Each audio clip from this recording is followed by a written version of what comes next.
बिस्मिल्लाहिर्रहमानिर्रहीम। ब्रह्मांड की गहराइयों में सृष्टि के वे रहस्य छिपे हैं जिन्हें पवित्र कुरान ने 14 सदियों पहले ही उजागर कर दिया था।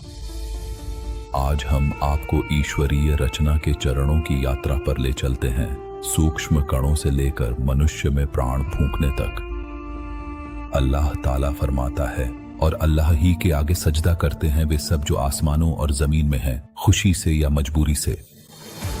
बेशक अल्लाह ने सातों आसमानों को गोलाकार बनाया है ताकि सभी जीव तवाफ की मुद्रा में उसे सजदा कर सकें। पहला चरण, अज जहरियात, डार्क एनर्जी। कसम है उन हवाओं की जो धूल उड़ाती हैं, यह उस डार्क एनर्जी को दर्शाता है जो अल्लाह के हुक्म से ब्रह्मांड को थामे हुए है। दूसरा चरण, परमाणु, एक ही जान। और वही है जिसने तुम्हें एक ही जान से पैदा किया। सभी जीवों की रचना का आधार, जहां इलेक्ट्रॉन प्रोटॉन के चारों ओर प्रकाश की आधी गति से चक्कर लगाते हैं। तीसरा चरण, पानी, जीवन का आधार। और हमने पानी से हर जीवित चीज बनाई। पानी ही एकमात्र ऐसा पदार्थ है जो जमने पर फैलता है, जो ईश्वरीय योजना की सटीकता का प्रमाण है। चौथा चरण, ब्रह्मांडीय धुआं। फिर वह आसमान की ओर मुड़ा जबकि वह धुआं था। यह आसमान के निर्माण की शुरुआत में धूल और गैसों की ओर इशारा करता है।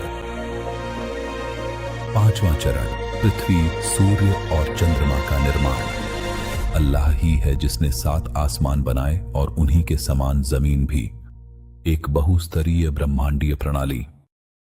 छठा चरण, 7 आसमान। फिर उसने 2 दिनों में 7 आसमान बना दिए और हर आसमान में उसका काम तय कर दिया। 7वां चरण, समय, एक ईश्वरीय कार्यक्रम के रूप में। अल्लाह के पास महीनों की गिनती 12 है। अल्लाह की किताब में जिस दिन उसने आसमानों और जमीन को बनाया। 8वां चरण, सितारों के स्थान। तो मैं कसम खाता हूं सितारों के गिरने के स्थानों की, ब्रह्मांडीय खोजों का एक संकेत। 9वां चरण, ब्रह्मांडीय संतुलन। और उसने आसमान को बुलंद किया और तराजू, संतुलन रख दिया। वे सटीक नियम जो ब्रह्मांड को नियंत्रित करते हैं। 10वां चरण, आसमानों में विचरने वाले जीव। और उसकी निशानियों में से आकाश और पृथ्वी की रचना है और जो जीव उसने उनमें फैलाए हैं। 11वां चरण, फरिश्ते। फरिश्तों को संदेशवाहक बनाने वाला। हवाओं, परमाणुओं और पानी से बने जीव जिन्हें ईश्वर की योजना को लागू करने का काम सौंपा गया है। 12वां चरण, जिन्न। और जिन्न को हमने इससे पहले झुलसा देने वाली आग की लपटों से बनाया था। आग से बने जीव जिन्हें कर्तव्य सौंपे गए हैं। 13वां चरण, मानव से पहले के लोग। हे लोगों, यदि तुम्हें पुनर्जन्म के बारे में कोई संदेह है तो हमने तुम्हें मिट्टी से बनाया है।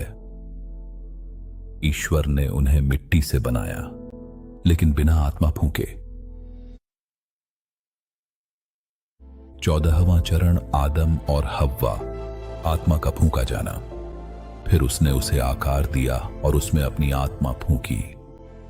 गणितीय समीकरणों को वैज्ञानिक खोजों में बदलने की क्षमता का विशेष ईश्वरीय सम्मान।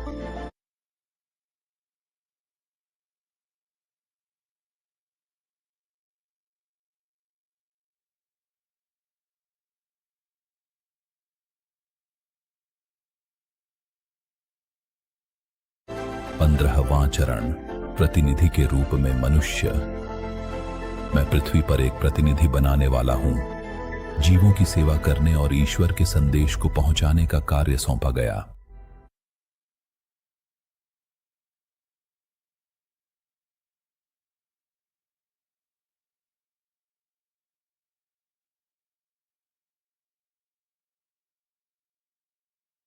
सोलहवां चरण, अदृश्य जीव। और वह ऐसी चीजें बनाता है जिन्हें तुम नहीं जानते। गैर कार्बन आधारित जीवन की संभावनाएं। 17वां चरण, सिंहासन पर परम कृपालु का विराजमान होना। परम कृपालु सिंहासन पर विराजमान हुआ। प्रत्येक सृष्टि की रचना का पूर्ण होना। 18वां चरण, हिसाब किताब, न्याय के दिन का स्वामी।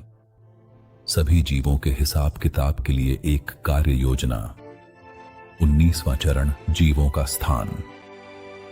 उसकी सत्ता आकाशों और पृथ्वी तक फैली हुई है।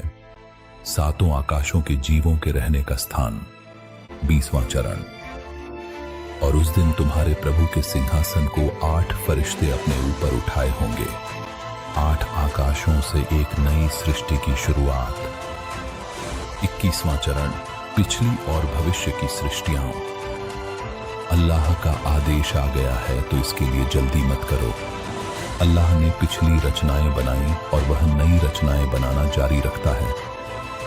रहा सवाल उनका जो अभागे रहे तो वे आग में होंगे, जहां उनका चीखना और चिल्लाना होगा। वे उसमें तब तक रहेंगे जब तक आसमान और ज़मीन कायम है, सिवाय इसके कि तुम्हारा रब कुछ और चाहे।